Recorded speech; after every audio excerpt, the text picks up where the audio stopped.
Cruising down the avenue, night full of neon, windows down, beats kicking.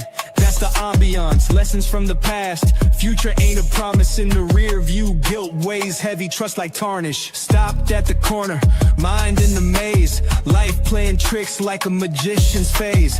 Gotta keep moving, tied to these decisions. Consequence telling like snitches in the distance. Car Chronicles, the journey through the struggle. Dashboard confessions, man, life's a big juggle.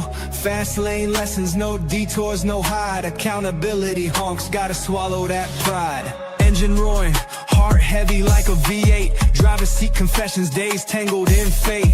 Rearview memories, they chase at high speed. Gotta learn from mistakes like books we need to read. Rolling slow, street lights flicker on the past. Each mile a chapter, some joy, some wrath. Account for my actions, man in the mirror. Life lessons hit harder as the road gets clearer. Car Chronicles, the journey through the struggle. Dashboard confessions, man, life's a big juggle. Fast lane lessons, no detours, no hide. Accountability honks, gotta swallow that pride.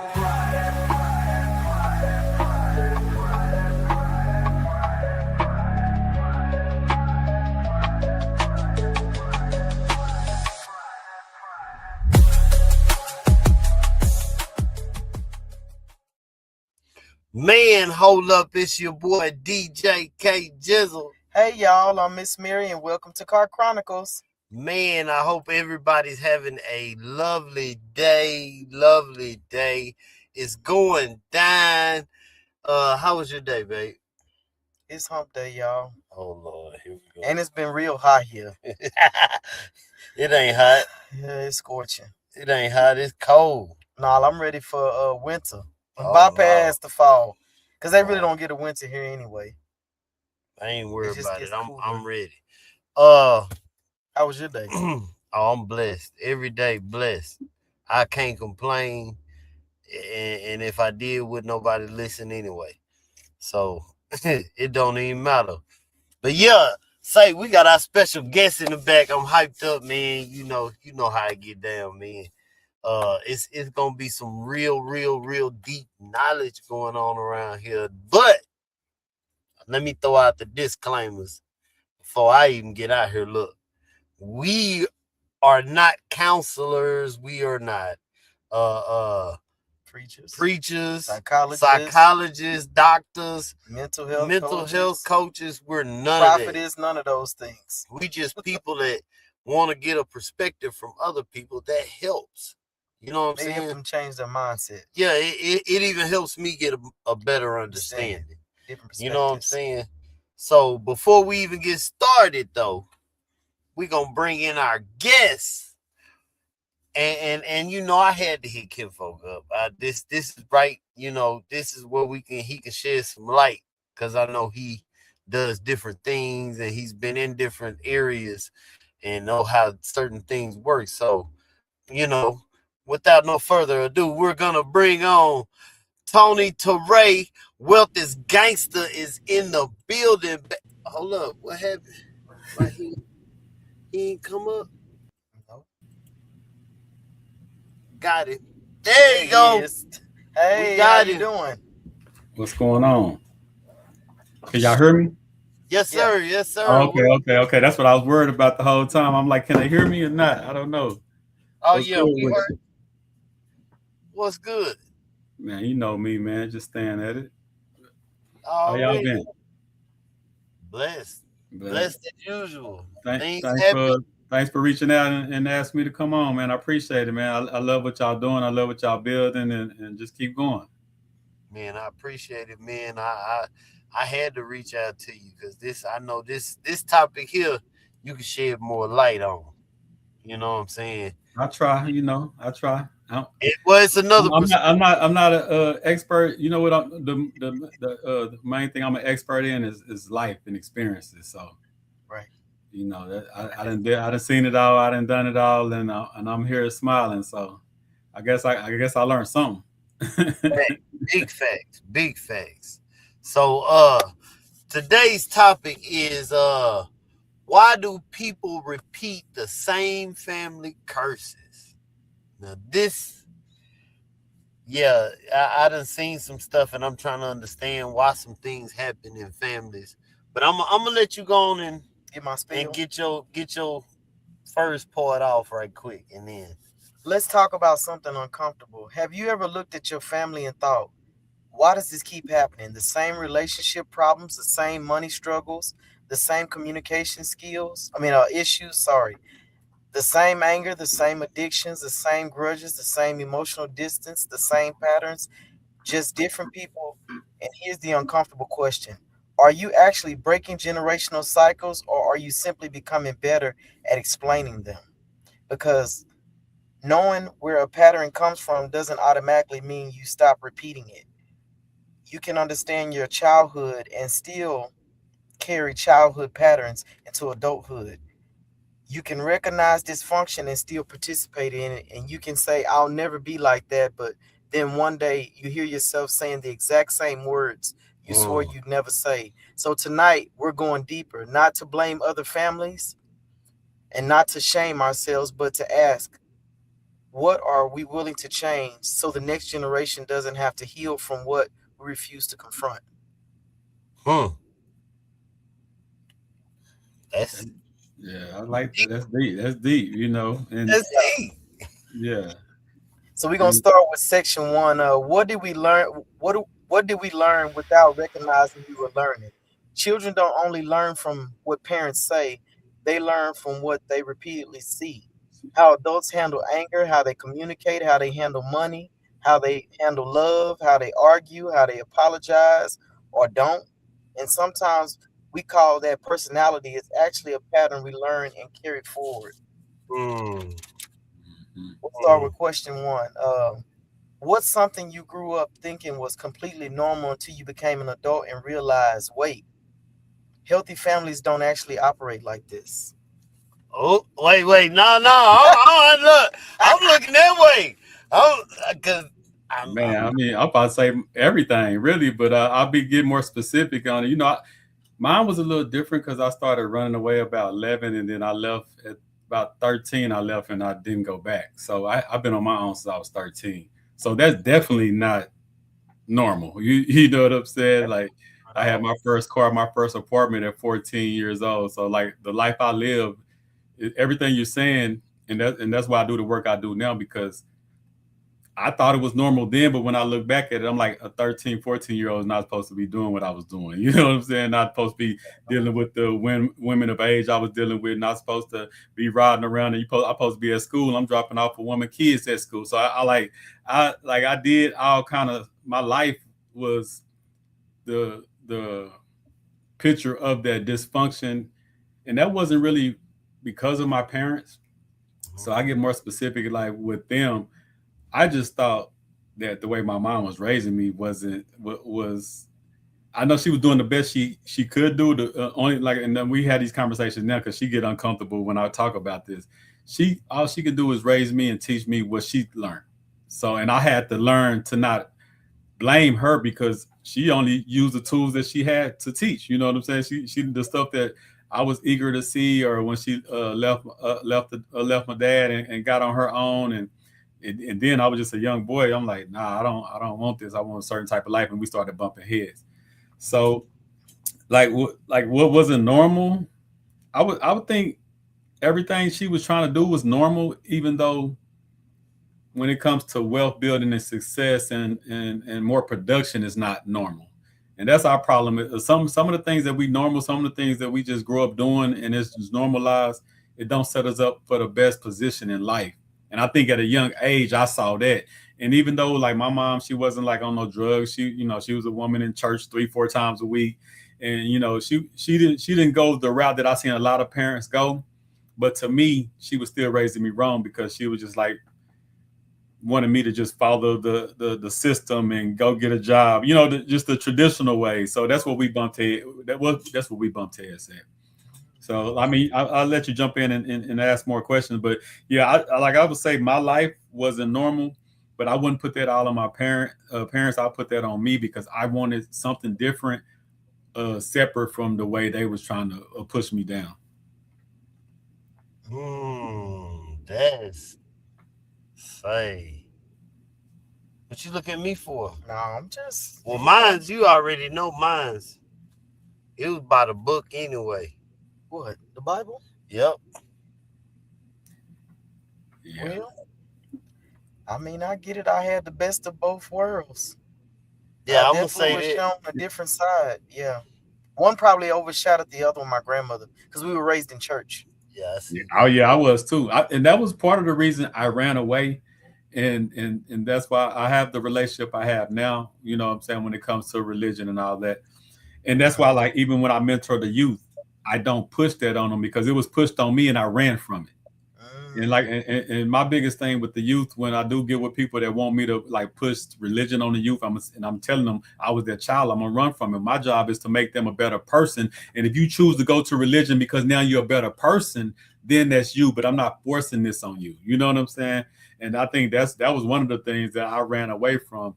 It was getting pushed and flushed down my like right now. If it was my mama way, I'd probably be a deacon or a pastor somewhere. You know what I'm saying? If we still had these talks to this day, you know, but that's just the way.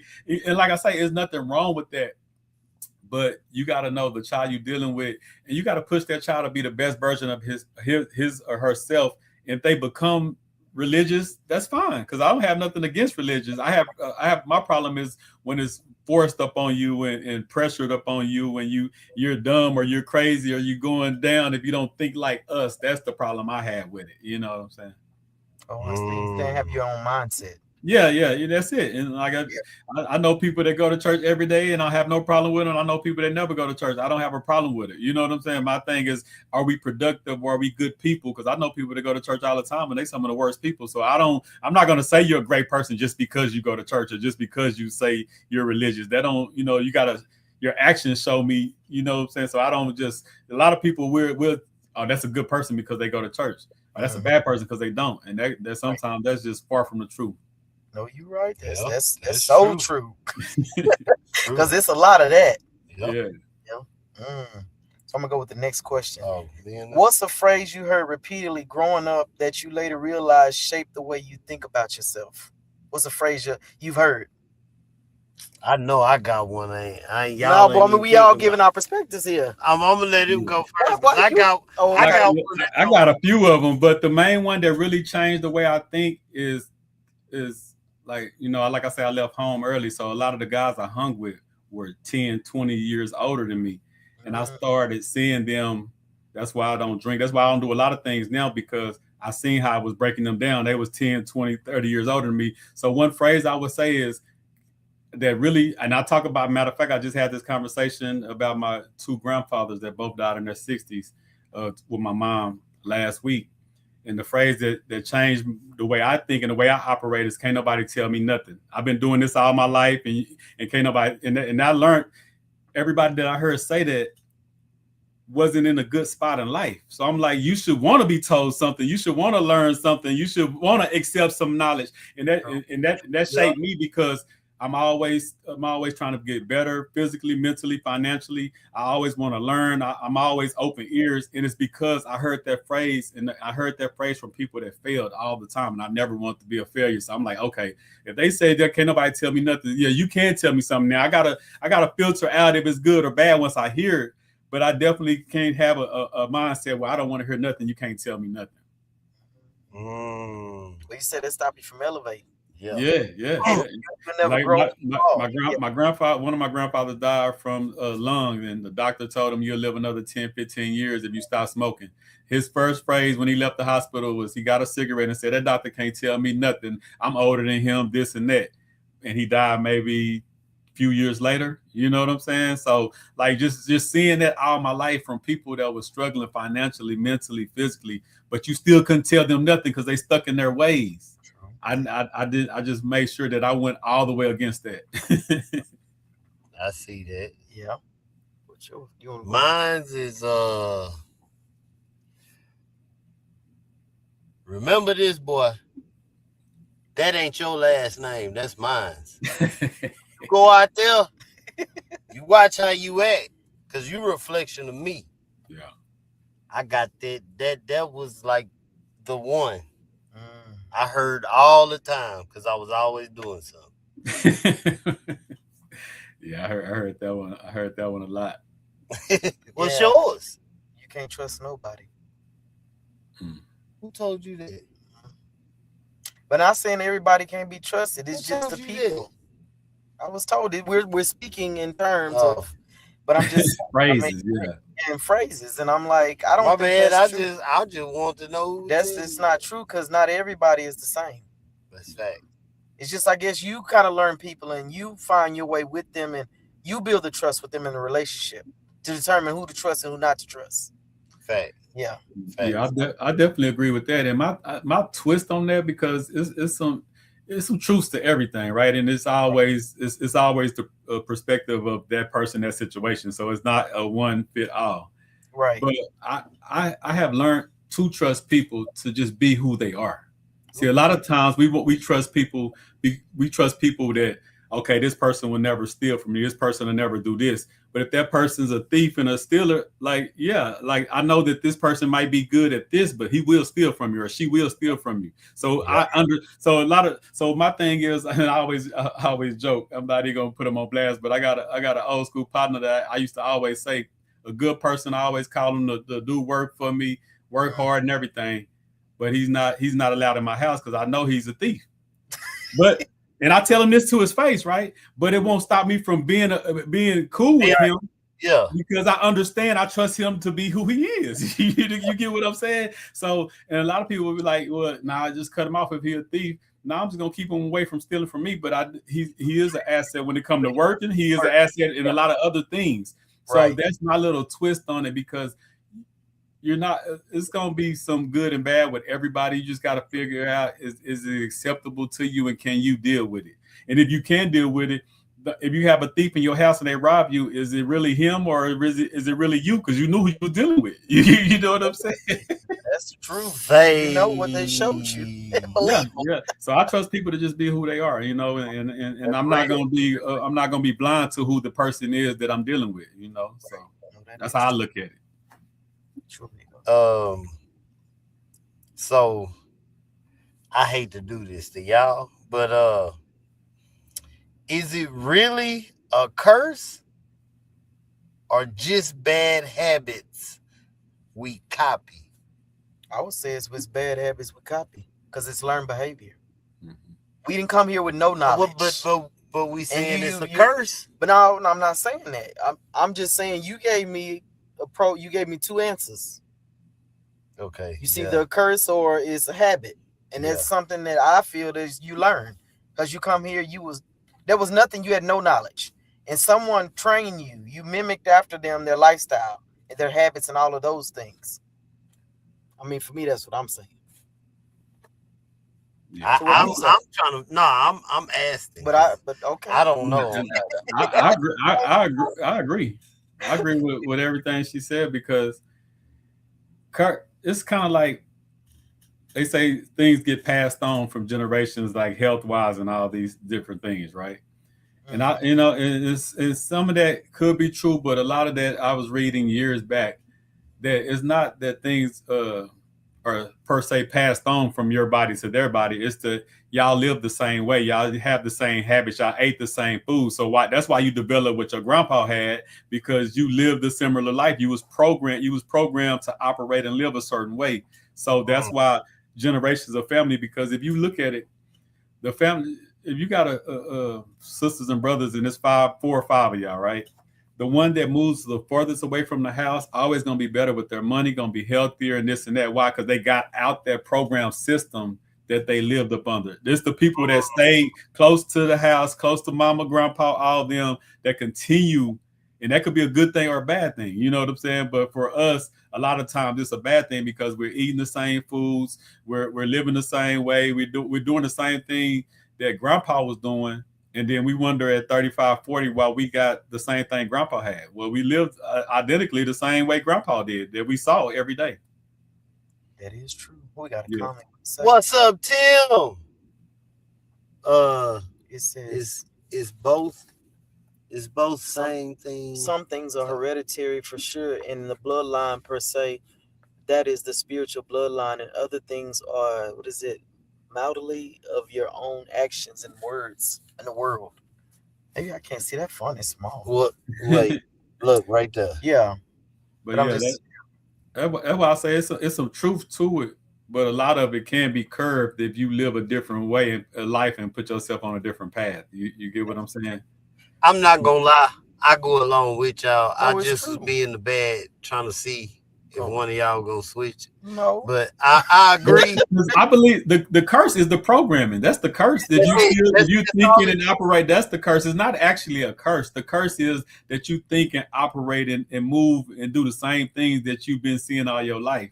And so when we say we're breaking generational curses, and I had this conversation with a partner of mine, he always talking about breaking generational curses, right? But he still has problems with his mom from when he was a teenager. So I told him, I'm saying, how can you break generational curses when you still holding on to the trauma? You need to go get some therapy or something, because me and my mom had a up and down relationship and all that. But I took it upon myself to be a better son and to operate different with my mom and not hold those grudges and not hold all that stuff, because how I'm gonna break generational curses if I'm still holding on to the curses that from the past. That's deep. That's good. And And I so true. I will say this. I understand what Tim is saying. He's saying, when he's saying the bloodline of the spiritual, I get it. Because the church part of me. What he's saying is, some people's ancestors went the wrong way, and that bloodline, you know what I'm saying? Like, it What is kept it? going. But that's still a choice though, because the way your grandpa lived, I don't live the way my grandpa. One of my grandpas died of pancreatic cancer, and I remember being in the hospital. He was like 64, and I remember being in the hospital with the doctor, and I'm like, what causes this? I'm thinking it's one thing, and the doctor looked. He told me, he's like, it's not one thing, it's a lifestyle. So the way I broke that is, I never smoked. I hardly ever drunk in my life unless it was like some champagne, like like a celebration. But I never was a drinker. I never was a smoker, and I don't party. And more than half the things my grandpa lived his life, but I don't condone. And I drink a sour sap every day. I go on walks every day. Like we live a total different life.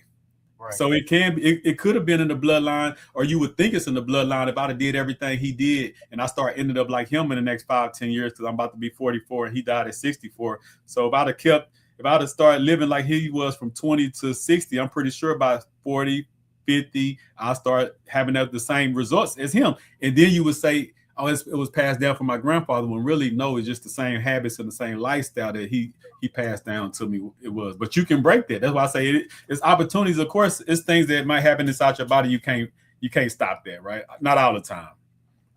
But mentally, physically, financially, a lot of these things we can prevent, and we can fix if we get on the job.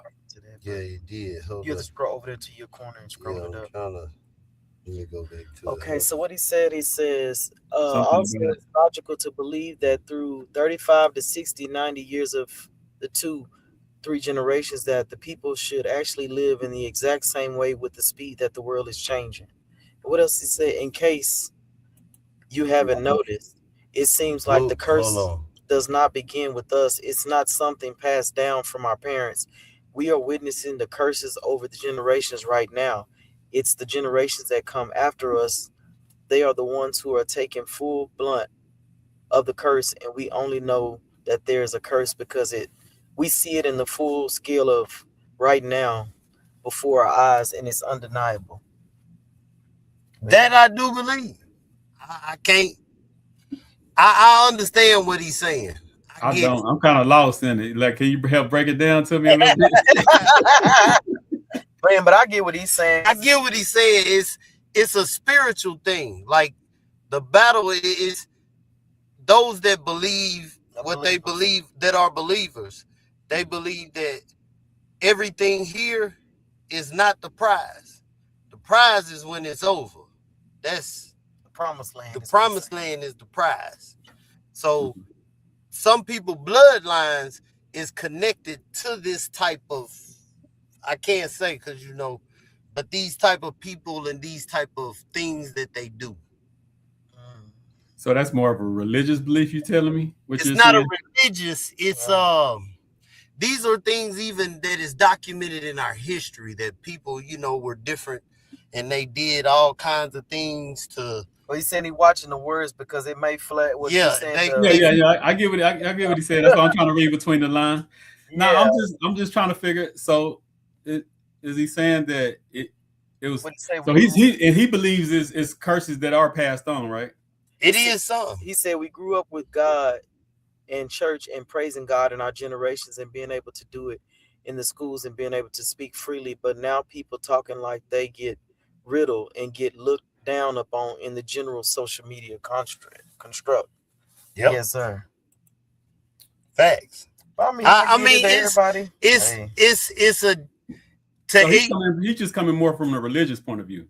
Yeah, he's saying, it is it's a spiritual thing. It ain't a physical or no eating, none of that. He's saying spiritually, there are people that are tied. Their family members were tied back. And it was hereditary. It just. So he's saying there's nothing you can do. There's nothing you can do about it because it's just passed on from. It's basically they taught them, but they just had to take it. Yeah, it's beyond religion. Well, that's what he said. I ain't gonna say that. I ain't gonna say that, bro. But I mean, like I say, I respect all points of view. That's not my point of view, but I get what you're saying now. Yeah. Well, you have you ever caught yourself using the exact words your parents used when you were growing up? Yep. What was that saying? Why you ask me? Because mine is don't do as I do as I say do. That's what her infamous words were. And I'm like, wait a minute. You supposed to lead by example, right? Yeah. When you hear that phrase, something ain't right, Because I still hear that phrase to this day, and it's coming from the people. Like when I'm mentoring kids, and I hear the parents say that, I'm like, they're gonna exactly do what you do. They're gonna telling them that is not gonna help the situation. They're gonna rush to do what you're doing now. What was yours? What was my word? What was your exact words? Your parents used growing up. Me? Yeah. You teach yourself, and you caught yourself using those words now. It's gonna hurt me worse than it hurt you. I think everybody know them words, you know what I'm saying? Right before you get the hollering and screaming, you know what I'm saying? Yeah. I use that one, I ain't gonna lie. Do you think some people defend unhealthy family behavior because admitting it was unhealthy would force them to question their childhood? Will? He said, hey, that went deep. I think they might be because they really think it's the right thing. Sometimes some people are just you got to unlearn and relearn. That's the biggest part of my life, right? So most things that we really believe, we really think it's the truth. We really think it is what it is. So we learned. That's all we've been knowing since birth, right? And I had to get to a point where I had to stop going with what I believe or what I've been told all my life, and just find the truth. And some people. Like I always say that some people are so programmed that they'll make the truth a lie and a lot of truth because they've been if you've been told this one thing all your life, and you find out at 30, 40 years old that it's not true or it's a lie, most people are going to fight against you and say, I don't care what you say. This is the way I was taught. And I made sure that I got away from that because I was like that a little bit. And I was like, so a lot of people going to, no matter what, and I have to learn to deal with those people and just respect that you can't try to force. Like when I first got into the knowledge of self and learning about history and all the different things, I'm not the same person I was 5 years ago because I'm always learning, right? So the person I was 5 years ago wouldn't agree with a lot of the stuff the person I am today because we just thought different. That person was programmed different. That person was really, and you couldn't tell me that I was lying then because I really thought this was the truth. So some people like that if you could break it down to them or like what he was saying, I had to learn that me and you can see the same. We can see the same picture, right? Yeah. But you're gonna see that picture different than me. Yeah. Because we have two different life experiences. So the old me would say, man, you stupid. This is a book right here. This is a book. You'd be like, no, that's not a book. That's a thesis, or that's a Bible, or whatever. You know what I'm saying? You might see it different. And the old me, instead of telling you crazy because you don't think like me or see it as I see it, like most of us do, if we don't see that object as the person next to us see it, we call them stupid, dumb, insane, you lost your brain, this and that. I just understand that, okay, that person not stupid. That person just had a different life, seen things in life that got a different perspective of what I see. Facts. I just learned to respect people's thoughts and opinions, and I mean the truth and the fact is the truth and the fact.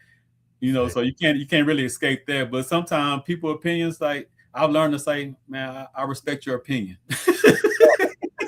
Hey, and I'll say this. I mean, like Tim, like you say religion divides. I mean, that's an opinion. I mean, you may because it don't have to, because I see with people that's super religious and I'm super spiritual, and I don't push nothing on them and they don't push nothing on me. We respect each other as people, and and like I always tell the people around me, whatever makes you better, that's all I'm fair for. Like if going to church 4 days a week make you better, that's cool. If you never go to church, but you're a great person and you give back and you do your tithe, like I don't tithe to a church, but I opened up a school. I mentor kids. That's my tithes. You know what I'm saying? So some people will say, well, if you don't go to church and give your money, you're going to hell. I could say, well, if you don't give your money and help the kids and build something in the community, you're going to hell. But then that's all opinions, and we going back and forth instead of saying, I respect the way you do your thing and you give back, and that makes you a better person, and respect the way I do things and the way I give back, and that makes me a better person. True facts. We said agree to disagree. Hey, I have no problem with that. What's up, Ken Folk? What's going on? Why do we repeat we're going to section 2. Why do we repeat what we know hurts us? Knowing something is unhealthy doesn't automatically make us capable of doing something different. Familiar patterns can feel safer than unfamiliar healthy ones. Why do people sometimes choose familiar dysfunction over unfamiliar peace? Why do they choose it? Familiar dysfunction. Because of the first word, unfamiliar. People will stay in that same situation forever. And you got so if you're not taught to be uncomfortable in life, you're gonna be scared of success. You're gonna be scared of everything. I'm writing a book right now. Well, one of the few books I'm writing, but it's called Love Poverty, right? And it's about how a big chunk of relationships, if both sides got rich, they would split up today. The reason they're together because of life situations. You get paid next week, I get paid the following week, so we live off each other. You get food stamps and I get a check, so we need each other to survive. You get what I'm saying? So we get used to that dysfunction, and we get used to this is just life. Instead of saying, you know what, I might need your half of the check, but I'm gonna go over here and sleep in my car because we're not good for each other. That's scary. That like taking that stand and really saying I'm gonna cut this off and it's gonna hurt and I'm gonna have to go without. And, most people just shut up and be like, oh, I can't stand this person, but I need him for this, or I need her for this, and we need each other for this. And that's why I always say I want somebody that just want to be there for me. I pay for you to get in a better situation, because I want somebody that want to be here for me, not just because they need me because I pay bills, or need me because this, or need let's just want to be around each other because we want to be around each other. We said survival mode. People in survival mode right now. They doing all means necessary. Yeah. Everything is survival, and that's why we have to teach how to get out of that survival mode. Yeah. And that's like financially, physically, mentally, we have to get out of that survival mode on all levels, because like now, the old me, like I'm walking every day. I'm in the sun. I got in my house. I drink all these teas and different things for my liver, and I wasn't thinking like that when I was in survival mode. Right. Yeah. I think I move and operate like that now because I have a fresh mind and I understand life, and I'm not scrounging for everything, and I'm not out there on the streets, and I don't have the low level thinking. I understand it's a higher purpose, so I operate different. But where I come from, that ain't normal, right? So I'm breaking, and I'm telling myself every day, you have to break it, and you break it by just living different. You break it by disciplining yourself, and that's why I say I agree to disagree, because my dad You know, my dad smoked dope, right? So the main reason I never popped a pill or nothing because I knew that. You know what I'm saying? Like you get what I'm saying? So that's what, and that's what I'm saying. I could have easily said, you know what, I'm a sip syrup, I'm gonna do this, I'm gonna do that. Right. And knowing that my dad smoked dope, and I could have went down that road or got close to it on other drugs. But me knowing that from a young person, I was like, nah, I don't even want to pop a pill. I barely pop an aspirin. You know what I'm saying? You know, you get what I'm saying? So that's why I say you can break stuff, and yes, stuff can be passed on, but it's the habits. And if I start drinking and smoking and partying and doing all that, they would have been like, oh, that was passed on through your dad. No, I just chose to live like him. You know, you get what I'm saying? So that's what I mean by you can break generational curses, but if you don't, and you don't live differently, people are gonna say, oh, that was passed on, when really it was just the programming was passed on. I want to be like him. I want to do what he did. And you know what I'm saying? So that's why I believe you can break it, but you have to discipline yourself and step outside of it. Yeah. Next, they have to want to change. Yeah, that's true. What's harder to admit? My family hurt me, or my unresolved hurt has caused me to hurt somebody else? You said what's the hardest to admit? What's harder to admit? My family hurt me, or my unresolved hurt has caused me to hurt somebody else? Which one's harder? The second one for sure. People are quick to blame somebody else. That's the easiest thing to do. Man, that person hurt me. That person broke my heart. That people do that. Even not taking accountability. Yeah, even when they lying, they'll do that just to get it off them. For real. I ain't gonna say nothing. I'm gonna let that one ride. But to if you want to, like I say, if you want to get to the other side of life and really break those mindsets, and you have to look in the mirror and say, no matter what happened, I made decisions. You know what I'm saying? No matter what however unfair I feel like my mama was raising me, I made the decision to run away and get in the streets and do this and do that. You know, that, so I can say it was her fault that I was in the streets, but I can say, nah, I wanted to be in the streets. That's why I ran away. That's me taking accountability to what happened in my life, you know? And so I'm always, most people gonna say, you know, it's somebody else's fault, you know, and in some cases it can be, like, you know, there's some horrific stuff that some people might do to a child, and that can really scar you. So I'm not going to say that, you know, somebody else's action cannot really mess you up mentally. You know what I'm saying? That is true. But even, I don't even want to say but, because that subject not even a but.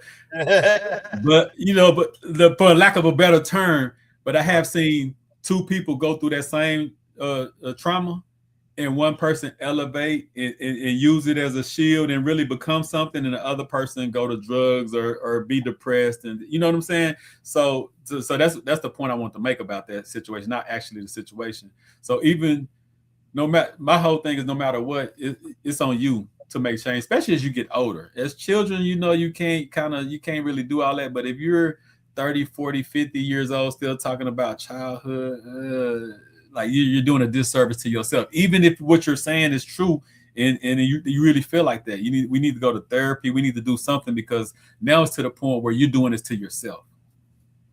Yeah, that's true. Because you said what happened to you wasn't your fault, but what you do with the pain is now your responsibility. Yeah. What you say, your past explains the patterns, but your choices determine whether it continues. It's just like, you know, the way you react. Yeah. I mean, you do something, it's your reaction that got you in the situation you in. You didn't have to react like that. For sure. In the next section, we'll go to who pays the price when we don't break the cycle. Unhealed patterns don't stay contained. They can affect spouses, children, friendship, finances, future generations, and sometimes people who didn't create the wounds end up experiencing its consequences. Have you ever realized you were reacting to someone else based on what another person did to you? Yes, I have. Me too. Yeah, I think we all have in some kind of way. You know what I'm saying? Not I don't think even really trying. It's just natural. It's a natural. I can't say that. I probably tried. Sometimes. I probably tried a couple. I did, and it was like, hold on, I'm not them. Why you treat me like that? Oh yeah. And when you start noticing red flags of some trauma or toxic you've experienced. Yeah. You like, hold on, wait a minute, that look familiar. Who you got me confused With with? them, Nah. we not the same. Now that's real talk right there. Now he definitely but once again, you got to understand that person been through something. You let them know though. You like kind of set the record straight, and kind of maybe they need to be snapped out of it. Maybe they don't even know that they talking to you and having a flashback of what happened to them. Like, hey, hold on. I don't know. Said in some moments, she like, hold on, wait a minute, who? That ain't who's standing here. Wait a minute. Yeah, but see, that's what I'm saying. You have to do that. See, I always go back to accountability for me, because like even if a person going off like that around me, it's my job to, hey, hold on. Man. I mean, I understand what you've been through. I'm not that person. You're not going to talk to me. You still have to set that record straight, even if that person is really going through something or been through something and really messed up about it. You're not going to be messed up about it on me. You know what I'm saying? Like, that's all I'm saying, and that's my job. Because if you don't, then that person gonna continue to cheat you like that. Now that's another pattern and another thing that's gonna develop. Because if you don't set it straight the first time, it's gonna happen again. I disagree. What you disagree with? What? With what part? Because can't nobody treat you no way. You ain't got to be around them. Well, yeah, that's what I'm saying. That's why I say you have to set the record straight. Yeah, that's what I'm saying. I'm saying if you don't let the person know, either disappear or you verbally let them know that this ain't gonna happen. Yeah, either way. Yeah. Now, if you don't want, if you don't even want to talk to them, you just want to burn off. Then I understand that too. That's what I want to do. Because if you verbally confront, usually, well. Nah, it depends on the subject and the person. I mean, it might be somebody person that look. I get what you're saying. I got people, family members that I haven't talked to in 15 years. I ain't verbally say nothing to them. I just ain't talked to them in 15 years. They know what the reason is. You know what I'm saying? So all these are all situations, different situations. You know what I'm saying? Yeah. But if your queen says something to you that you didn't like, you ain't gonna just disappear. You gonna have that conversation then, ain't you? Look. Don't get in trouble on Car Chronicles now, man. Don't get in trouble on Car Chronicles. I'm riding for a little bit, get my mind clear. So and then you're going to hit that exit and make that turn and pull right back up. You know what I'm saying? But that's still a conversation that got to be had. That's why I say it's situational, depending on the person. It's true. What Eddie said, just leave. See, I told you, Kinfolk know. Kinfolk telling you, bro. Yes, it is. You just then leave. So then that means you're gonna be leaving all the time. No. I'm saying there is no perfect person. I'm gonna leave and then come back. I'm gonna take a ride and I'll be back. I gotta cool down and process my thoughts. Yeah, that's wasting gas. I'm just gonna go and have a conversation. You know, I need that gas for tomorrow, man. You know what I'm saying? Especially in this economy. then you gonna run your car to its own. You still go back home and then you be like, dang, in the morning I gotta go fill up the tank. I gotta put some gas in there. When you could have just stayed at home and save that gas and had that conversation, man. Yeah. So that's why I say it's situational. Can someone love their children deeply and still pass down emotional wounds they never intended to give them? Oh yeah, that happens every day. I mentor kids that, because they think it's normal. Like I was just talking about this on one of my walks the other day. Today, matter of fact, when I was just having going back in the last 30 years of my life, right? I remember looking forward go to the penitentiary, and it was look at KG. But look, that's what I'm saying. It was the mental of the environment I was in, because everybody I knew got money, got women, went to the pen and came back home and got money again. So I thought that was normal. I was just like, okay, well, one day I'm gonna go to the pen, I'm gonna see my partners in there, I'm gonna do my time and come home. Like, that's what I'm saying. You have to understand the person that you're dealing with and the life that they seen or been through. Because if you don't, you're gonna just be looking at that person like they're insane. They're insane because you come from a different world. But in that world that they're from, that's normal, So that's why I'm so good with the youth. When a lot of people be like, "Oh, that's a lost cause," and that youth has lost his mind, and or she out of control, this and that. No, in their environment, what they're doing, they think is normal.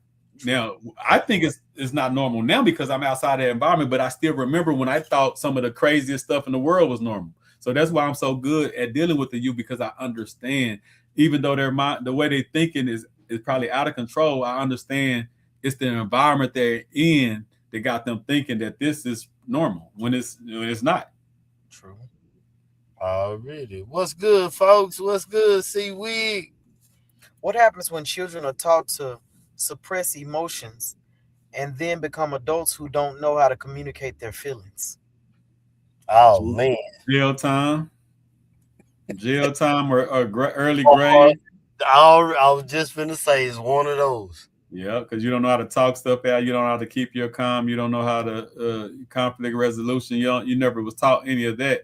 So that's gonna lead to some fights, some shootouts. That's gonna lead to being abusing other people. It's gonna lead to a lot of stuff that's gonna have you just going in a down trajectory in life. So it's very key to teach people everything when it comes to restraining yourself, understanding conflict resolution, talking to people, just all kind of stuff, man.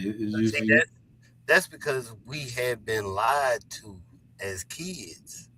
The older people was telling us, the ones that was in the streets was saying, "Say, man, you don't take nothing from nobody." You know what I'm saying? You get out there and you go show them. I know. See, the streets lied to us, man. That's why I wrote it. That's why I wrote this book right here. The streets lied to us, man. They did, but they lied to us. What they was teaching us, they thought it was normal. It goes back to their programming. They thought it was normal.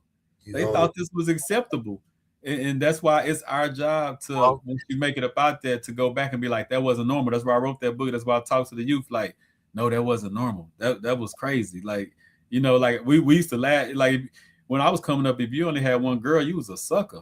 I ain't know that was the manly thing to do. You don't need to be having all these different women. I thought that was normal. Like, what you mean I'm cheating? I ain't cheating. This is normal. I'm supposed to have a couple girls. I got big money, right? I actually thought that, because that's what I seen.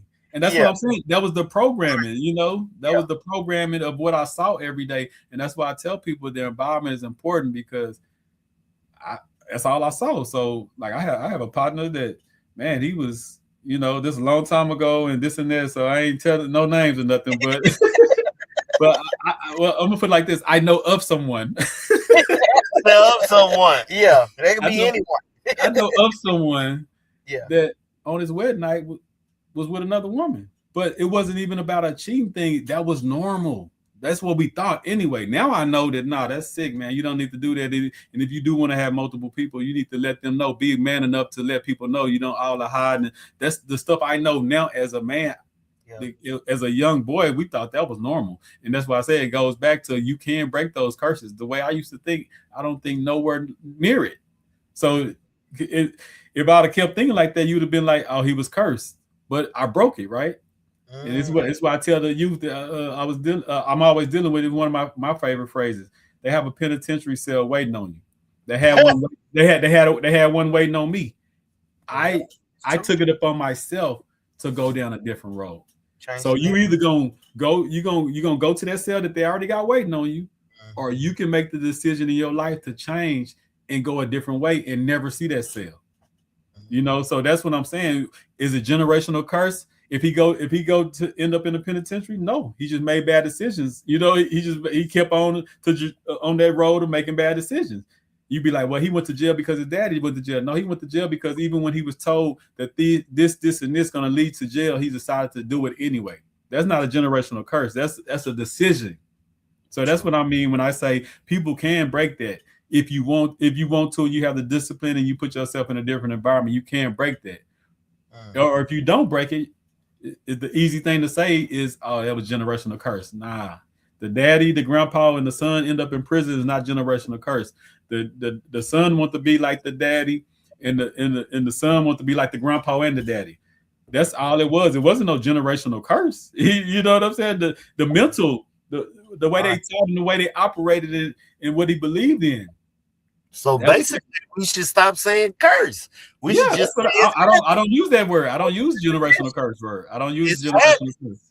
But it's really just a habit. You follow somebody, you like copy. That's a program. That's a habit. Becomes a habit, which becomes a character. Your character after it become a habit. Yeah. I never smoked a cigarette, right? But if I did all my life and I died at 60. People would say, well, that was passed on from his grandpa. It could have been, but I chose not to smoke. So I'm not going. Wherever I go from, it won't be because of smoking habit. You know what I'm saying? I broke that curse anyway. You know what I'm saying? So that's what I mean about like is the easy cop out is to always say something was passed on or it's a generational curse or you know like my mom never got into the stock market. I'm heavy into the stock market. It would have been a curse if I would have stayed out the stock market, or it'd have been I just did the same practices that she did. You know. So we can go from financial to physically to mentally. A lot of these things are just things that we just continue to go on when we could have broke it. True. Yeah, I'm with you. Hey, Monica. Hey, Monica. Hey, what you laughing at, man? You seen some of no, it's coming up here on TikTok. Yeah. Somebody says, "Oh, guess who's here?" And she she normally keep us going when she on here. I'm gonna go with the next question. If your child copied the way you handle conflict, would you be proud of what they learned? Say what? If your child handled conflict the way you handle it, would you be proud of what they learned? You heard it right the first time. You just didn't know how to answer. They copy the way you handle. No, I had to comprehend and understand. I'm saying if they followed your footsteps and how you handle. Okay, so would you be proud of how they handle? Are you talking about then or we talking about now? Now? Oh, if they doing what I'm doing now, I wouldn't have a problem. Because I try to stay all the way out the way. Yeah, I'm really learning, you know, everybody have their own opinion. Yeah. And I might have an opinion about you. It don't matter. Opinions like, well, okay. We still you came a long way, KJ. We had to talk about. Hey, we still had to talk about a year or so ago. I had to calm you down on something. We don't get into that. Yeah. Hey, no, I ain't gonna lie. That right there. That's a little different. I got you. That disrespect there was on another level. So I got you. That can't fly. She said, "Yes, I've been able to teach my new ways to my kiddos, and they do better than I do." That's what I'm. Like this last one, oh man, I'm talking about he's so smart. Man, he pulling my computer apart. It's my computer. Man, he putting RAM. He downloading on all his own stuff. I'm like, where you learn this from? I thought I left my brother somewhere else. One of my younger brother, he didn't go to school for program computers or taking them, putting them together. None of those things. He learned on his own. And that's the same thing he's doing. He on his own. He is a beast. And he's into politics also, which is surprising. He keeps us informed about the bills being passed and everything. Yep. President, all of the stuff we don't want to hear, but hey, I just receive it. Yeah. We said children don't just listen to what you say. Derek out of line. For advice, they study your behavior. They watch what you do. He out of line for that. Yeah. One. You see what Derek put on there. What'd he say? Facts. Long way. Hey, long way. I've been good for I don't know how long. I've been the good one. It was always y'all. What if the person keeps saying trigger you that trick was said? What if the person you keep saying triggered you is actually exposing something you haven't healed? It ain't that I haven't healed. It exposed where I need to work. Oh, okay. Because that's self-awareness. Me getting angry, even if I am angry, I shouldn't be letting people see I'm angry. True. That should be inside, like, okay, you know what it is. They just set you off and you just like. But that is too hard to do. That ain't too hard to do, man. The more you do it, the easier it get. It's no one that can trigger me. You know what I'm saying? Like I can't be if you try to physically hurt me or something, then that's a trigger. But like just vocally, like just talking to something, because I understand people. I understand the psychology of how some people just think different. Some people have lost their mind and this and that. So I don't you can't trigger me. I take it for whoever you are, whatever you're saying. I just take it as that. I don't you can't trigger me. There's nothing a person can say to me that's gonna have me hot as fish grease. It's nothing you can say to me. As long as you're not touching me or nothing like that. If you're reacting, you definitely have an area that needs work, and that's responsible. Yeah, for sure. Hold on. You gotta understand. You see, y'all ain't doing it right. What you mean? Y'all not doing it right. That's her response. Look, I'm just reading what she said. you gotta understand, some people do stuff and that they're doing their response or whatever, so you doing yours back. So you tit for tat. No, I ain't tit for tat. Sometimes there's a lot. If it don't apply, let it fly. Tell me that there is not a line that you have to draw. She said you have to learn to separate emotions from facts. See, that is a fact that we gotta prove that. Look, that was just out of line. Sometimes no response is a response. That's sometimes, most of the time, that's the best response, depending on the situation. Not giving them the energy. Absolutely. Just cut off. Silence. So you That's like a person arguing and nobody's arguing. Who's arguing? So you one's arguing. No. So you saying I'm wrong? I'm not saying that. You see what I'm saying? She know I'm not wrong. She know I'm not wrong. She know what he did was crossing the line. Period. That was. But people they prey on your triggers. That's okay. Well, that was a trigger. Nobody else can do it but him. That one right there was the one. Nah, I just sit back and look at them now. But I'm getting better. The more books, and I can honestly say, the more books that I read. And that's all we can do is work to get better every day, you know. True. That's it. That's the main. That's it.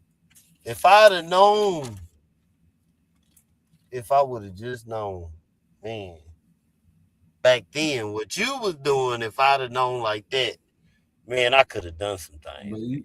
But you know now, you know, it's some people our age or older that still don't know.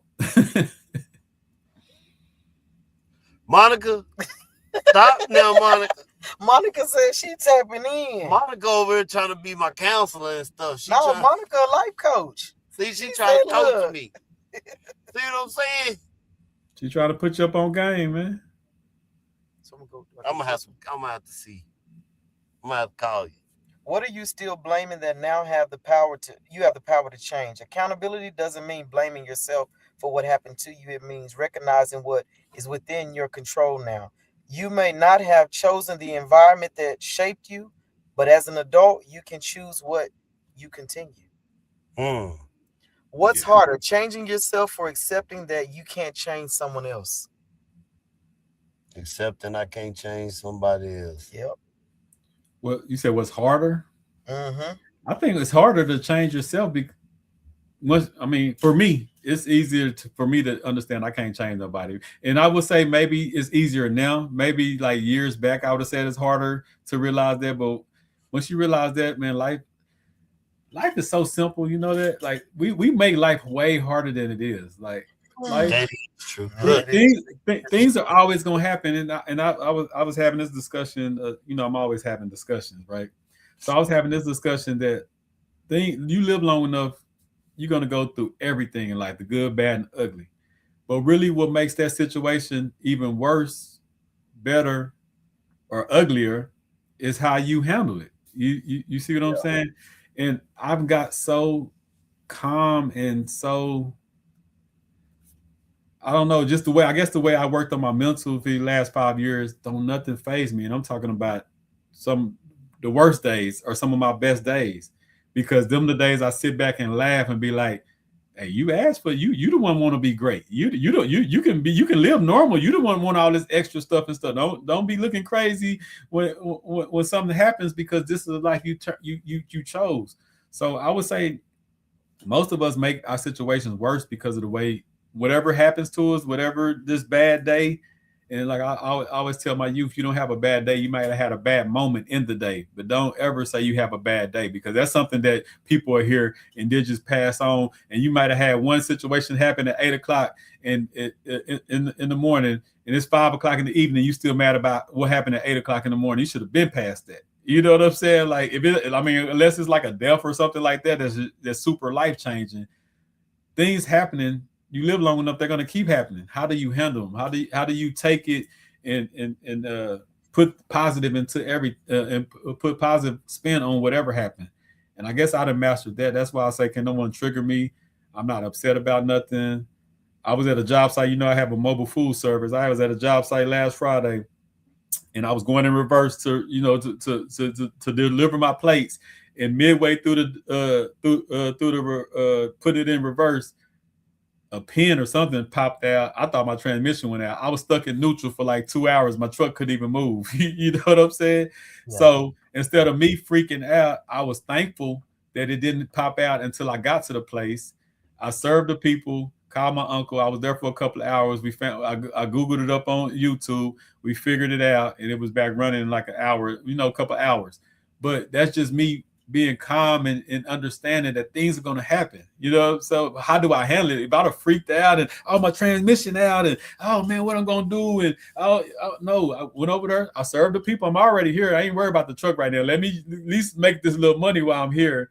And, right. And I'm laughing at them. They talking about what happened. I'm like, man, I don't know this and that. And I'm getting suggestions from them. And a couple of them is the one that told me what happened. Just keeping a positive energy no matter what happens.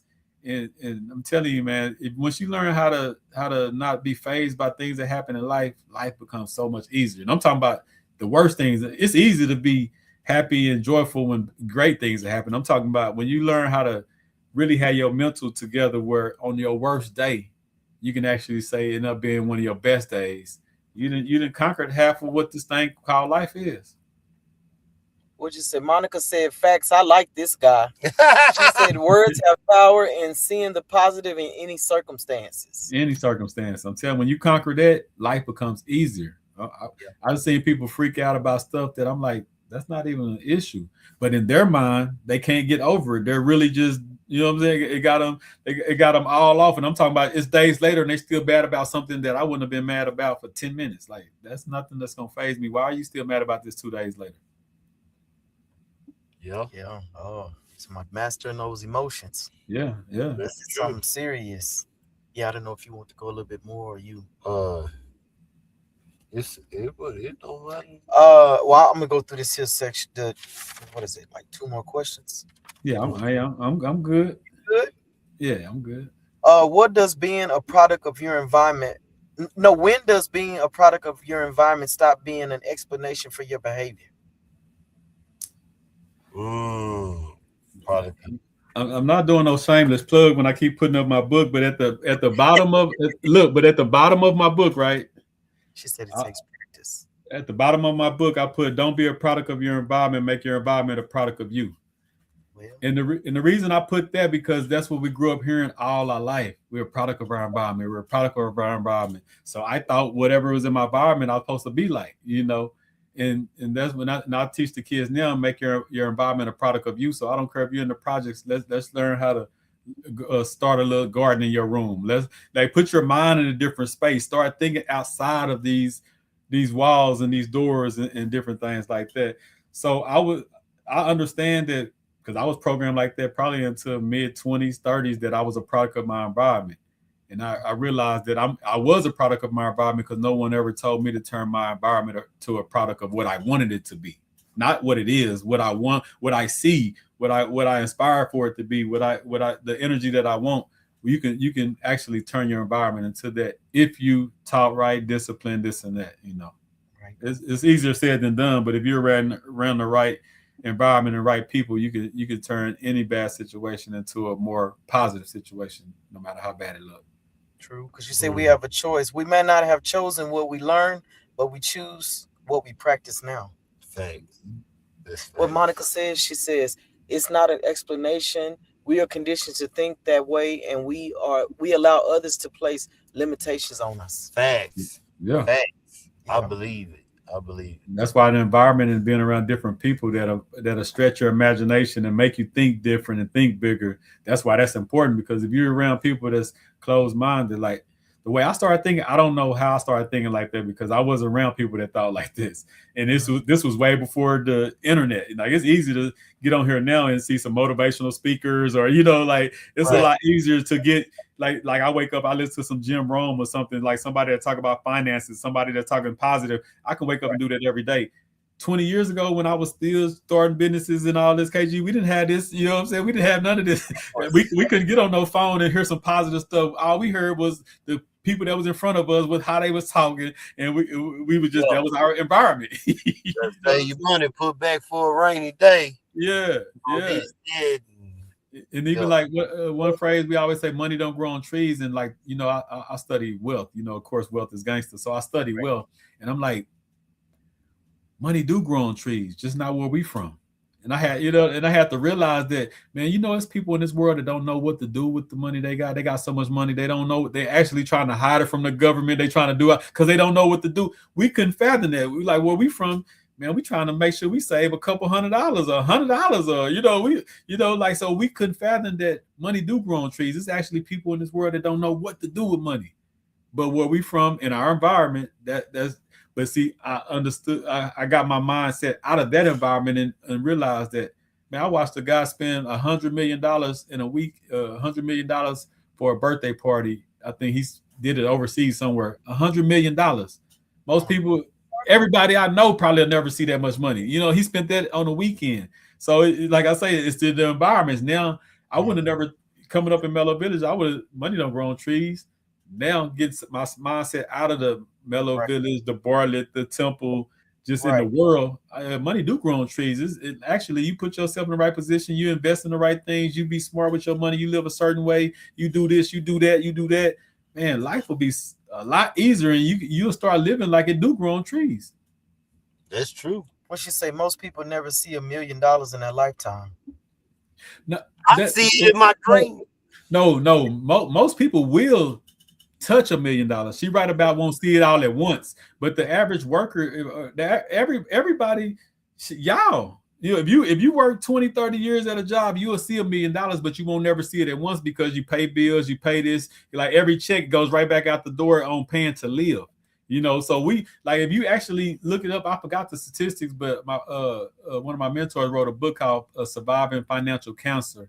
And it was talking about the average worker will see like $1.2 million in their life, but it won't feel like it because you've been paying bills since you was 18. And now you're 50, 60 years old, and you don't realize that you have touched over $1 million. But you know, if you go back and look at all the bills you ever paid, look at all of this you ever bought, the food you ever bought, the this and that, and add that up from the time you was 18 working, and you'll be surprised how much money you'd have made in your life. I wonder.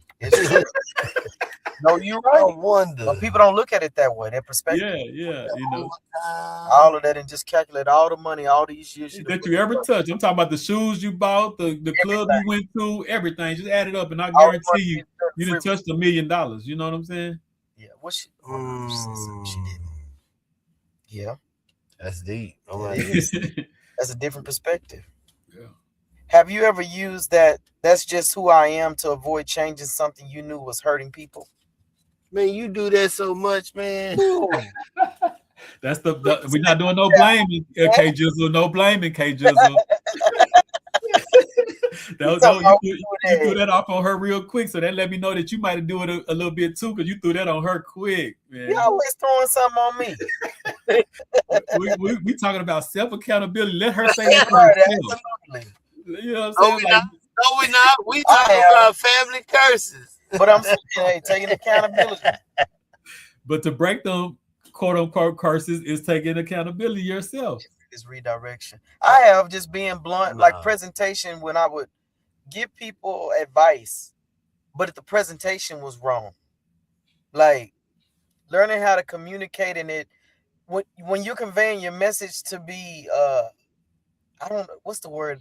Maybe having compassion and empathy and understanding and not coming off hurtful. You just mean. No, because it's the presentation like, ooh, that's harsh. You just mean. I'm just, you know. No, I'm just saying. No. And that's another thing I learned, right? Because I used to be like, especially if I know I'm right and it's factually right. Yeah. And I used to say, it don't matter how I say it. Don't worry about how the tone of the message. Take the message, right? Right. And I had to learn that, yeah, you can say that, and that's true. No matter if somebody like me, my personality is, as long as you're giving me the truth and the real, I don't care how you say it to me. But that's me. Everybody's personality not like that. So I had to learn that if I really want to get through this to this person, saying it harsh, even though it's true, saying it harsh ain't gonna work. So I need to change my tone. You know, I used to think the tone don't matter. If I'm telling you something real, you better just take it. You know what I'm saying?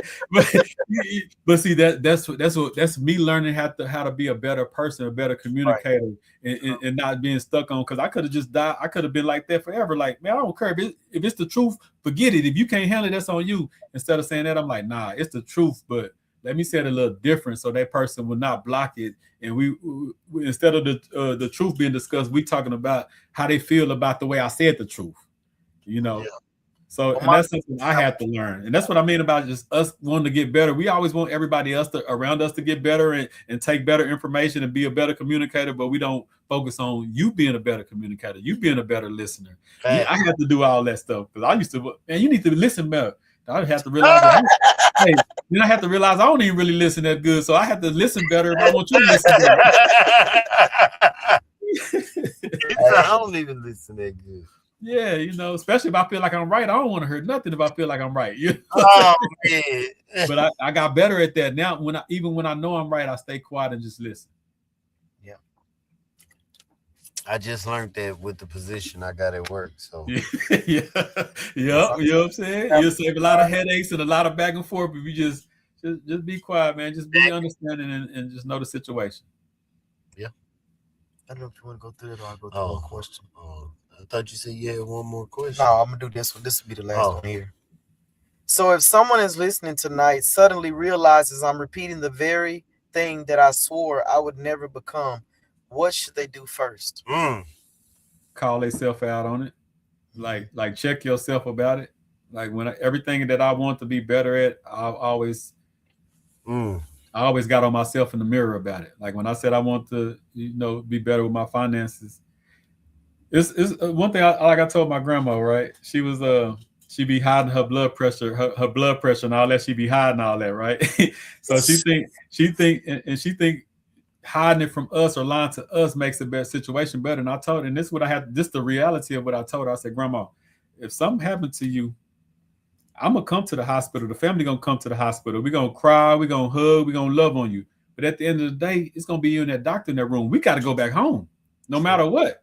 You know what I'm saying? So that goes back to self-accountability. You can hide and lie to people, but are you checking yourself about whatever you're going through? Are you on yourself about being better with money? Are you on yourself about being a better friend, a better husband, a better wife? Like the husband could say, I want my wife to be a better wife, but it ain't gonna change nothing. It ain't gonna change nothing until the wife say, I want to be a better wife. The wife, you know what I'm saying? The wife could say, I want you to be a better husband, but it ain't gonna change nothing until the husband say, I want to be a better. You see what I'm saying? Like it still goes back to it goes back to that self-accountability, because no matter how you want me to be a better person, if I don't want to be that better person, it ain't gonna work. So that's why I always say everything that I handle in my life, like even when I having a bad employee, right? I used to get mad if I had a bad employee, and I have to realize that it's not their fault. Either I didn't teach them or I picked a bad employee. So even if you're a bad employee and you mess up something, it's my fault. It ain't your fault because I hired you. So either I need to teach you or I need to get a better person involved. So I had to learn that everything goes back to me. And even if it don't go back to you, if you think like that, your life becomes more easier to handle and more simpler to deal with stuff, because all you're going to do is look in the mirror and be like, no, it's on you. Yeah, you can blame that person. It's easy, but no, it's on you. It's on me. Well, Monica said, be intentional about correcting it and moving forward. And she said, say it for the people in the back. I thought she said a bad word. No. It's like, don't put no bad word on Monica. Monica said she coming in there with good positive vibe and energy. You know what I'm saying? Yeah, well, you said they learn what it habits, where they learn this and what triggered it. What does it cost me? Who else is affected by it? And most importantly, what can I practice differently starting now? You can break the pattern by becoming intentional about what you do next. Man. Yeah. What you do next, your next move. Like everything that when I say look in that mirror and you say, I want to be a better spouse, I want to be a better worker, I want to be a better person in general. Like I hear my mom, because like I said, I left home young, right? So me and my mom, it got normal for me and my mom not to talk for a month or two at a time. And I'm talking about not even arguing. We don't have no problems or nothing, but that was just normal because I left home so early and that's the way we live, right? So now, like about a month ago, she had recognized, she like, you text me every day. You call me a lot now. And I said, that's just me. I'm trying to work on being a better son, a better grandson, a better brother, a better person in general. That's part of me trying to become a better person. I realized I need to be a better son. So that I didn't have no talk with nobody about that. I didn't have no discussion. That's me in the mirror saying, okay, I want to be a better employee. If I'm gonna be a better employer. If I want to be a better employer, I need to be better CEO minded. I mean, I need to be a better son. I need to be a better grandson. I need to go talk to my grandma now. So it's a trickle effect of being a better person at the end of the day, all the way around. And I didn't have that discussion with nobody. I had that discussion with me in the mirror, wanting to be a better person. And it was crazy that my mom recognized it. And I didn't even think about it. I just told myself, you need to start hitting your mom. You need to start. We go on walks every Sunday now. We started doing stuff that we never did ever in life because I was intentional about being a better person, and that trickled down to being a better son. Which is going to influence her also. Yep. Yeah, because now she texts me. She just texted me a little while ago. I love you. We never had this kind of conversation. Now she texts me a couple of times a day telling me how she loved me. Why? Because I text and call her, and tell her how much I love her and how thankful for her. And let's go on walks. Now we talk about the healthy stuff together because she's deep in the healthy stuff. So now we talk. And me and my mom never this last year we talked more than we did for years of my life. And I'm talking about not even having a problem. It was just normal for us to. I text her. I'm like, man, I ain't talked to my mom in a month. Let me text her. How you doing, baby? You know what I'm saying? Like, to a lot of people, they like, you ain't talked to your mom in a month, but that was normal to me because when I ran away at 12, 13, I used to go 3, 4, 6 months without talking to her because I was a runaway. I didn't want to talk to her. I was running from her. You know what I'm saying? So I grew up with that being normal. And some years back, I realized that I needed to change that. So I took that into my hands.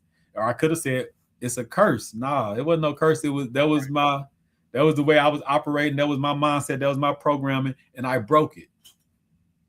Yeah. What Monica said, she said, I feel like I was in your notes, and she said that was me too until my daddy passed. So we talk more now. Yeah, and I didn't want that because one thing I hate, especially at funerals, right? I'd have been at some funerals. I'm talking about people falling out crying, and I'm like, y'all couldn't stand each other while they was alive. Why are you crying and snot bubbles and like that really does something to my heart to see people fake like they cared about somebody when they died and they didn't even talk when they was alive. I'm talking about that really. If you want to say trigger, that's the closest thing that could trigger me. He said that's a trigger because you faking the phone. Stop. You faking it. So and that's why I say, you know what? If you're going to know I love you while you're alive. If you die and I didn't show you that I loved you while you was alive, I'm not going to fake it when you go. And that sounds harsh. That sounds harsh, but that's how I live. That was something that's why I fixed a lot of the situations I had with my grandmothers and like even my grandma, she's 84 years old, and she was like, you done came to the last 3, 4 family reunions. I'm talking about traveling and everything, because years back I was like, man, forget the family. I ain't worried about no family reunion, this and that, But now I go purposely because I want to enjoy the moment, but I know one day I'm not going to be able to look over there and see my 84-year-old grandmother. I'm enjoying these moments now. I want to go make sure I take the picture. That's why, because I want to be a better person, which led to want to be a better grandson and want to be a better family member, a better cousin, all these type of things. And it all started why? Because I want to be a better person. What Monica said, she said it'd be their own guilt doing all that crying after the fact. Yeah, that's what I'm saying. I can't stand it. So I intentionally, the people that I know, if you go and I never showed you that I loved you while you was here, I'm not gonna show it after you go. That's just me. And that maybe, like I say, maybe that's a trigger because I've seen it so much at funerals. I'm like, these people could not stand each other. How you got snot bubbles in your nose right now crying? I don't get it, And I'm talking about people really put on a show, and I'm like, it's crazy. I guess I'm still working on it because I just whatever it is, I don't show very much emotion. I guess it's kind of like I guess it depends on who it is. Yeah. But we all, one day. So, but showing emotion, like I'm not a big crier or nothing, but it like when my great grandmother died at 95, I think she was 96. I didn't even cry at her funeral because she knew I loved her before she left. And I was just thankful that I got to see a great grandmother. Most people never get to see their great grandmother. You hear about her or something. You know what I'm saying? I got actual pictures and I got actual times talking to her about being born. She's born in 1914 or something like that. That's to me, being able to touch and physically talk to a piece of that family. That's priceless to me. So I didn't even cry when she died because she died at home. She wasn't hooked up to no machine. She wasn't in no bad health. She just naturally passed away, you know. So I was at peace with that because you can't live forever. You know what I'm saying? So most people that's crying realize, I mean, not gonna say most people because some people just really heartbroken. Some people are criers. I'm not a big crier, but I think when you at peace and you really had a great relationship and that person know how much you cared about them people don't have to be as emotional because you know it was a great run. I look at life like that. It was a great run. We all gonna go one day, and I just try to get the most out of it. And I believe she got the most out of it. And I was just glad that I got to share moments with her before she goes. So I didn't shed a tear. And when my partner Weester died, you know what I'm saying, KG, you know my boy Weester, when he died, I cried like a baby. And it ain't that I love him more than my grandma, but Weester was like actually a part of my day-to-day for 30 plus years. He was the person that first got, you know what I'm saying? Like a lot of my first, I ain't gonna say first everything, but a majority of my first things was with him. He was the older guy that was teaching me the game. And our relationship switched because I wanted to be like him coming up. He had married my auntie, had a baby, this and that. He was like the street guy that I wanted to be like. And then it reversed because then he started wanting to be like me because I was the thinker, I was the financial person, I was this and that, and we just had our relationship was crazy. So I cried like a baby at his funeral, but my great grandma, I ain't cried at all because I mean she lived like he died at 50, she died at 96. You know what I'm saying? Like I feel like health reasons and the way he lived took his life early, and she lived hers to to the fullest that she could live it. Well, I mean, it's our perspective. How could I say? I mean, I did. I mean, I did cry a little bit. I'm not a crier anyway. I shed a few tears for my nephew, but I mean that is something that's like because it's always there. Like he with me, period. But I think it was wasn't it Keith? Yeah. Me and Suge, we hadn't talked for a minute. Something went down. It was over with. And Keith passed away. We cried and we fixed everything. If you need to. But I was gonna finish this. Oh, okay. Well, yeah, man, we done overstayed and we got no, I ain't gonna lie though, but we got some some life stuff going on, and that's the reason why. Because if it weren't for that, we could still go. Yeah, that's all good, man. I appreciate y'all having me on. You know, it's always a good conversation.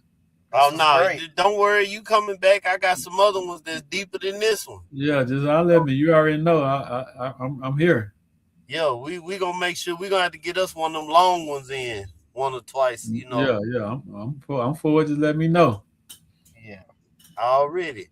Well, man, I appreciate you showing up. Miss Mary, you wanna close us out before we the last words? Let me leave you with this tonight. You did not choose every pattern you inherited. You didn't choose your childhood. You didn't choose every example you were given. You didn't choose every wound that shaped you. But there comes a point where you get to choose what happens next. Maybe the anger stops with you. Maybe the silence stops with you. Maybe the financial dysfunction stops with you. Maybe the unhealthy relationship stops with you. Maybe the emotional distance stops with you. Maybe the belief that that's just how our family is stops with you. Here's the beautiful part. Breaking a cycle doesn't require you to become perfect. It requires you to become aware. And then intentional, and then consistent. You can mess up and still may fall back into your old response. You may have to apologize. You may have to try again and start again. The goal isn't perfection. The goal is progress. And that changes the pattern. So tonight, don't just ask, what did my family pass down to me? Ask, what am I going to pass forward? Because your family history may explain where you came from, but your choices can help you determine where the story goes from here. And maybe the greatest legacy you leave isn't what you built. Maybe it's what you finally decided not to pass on. That's a perfect way to end it right there. Go tell you, because everything you said, that now you're preaching. You know what I'm saying? Yeah, see, you made him go religious. Nah, that was real. That was said mic drop. Yeah. don't encourage him.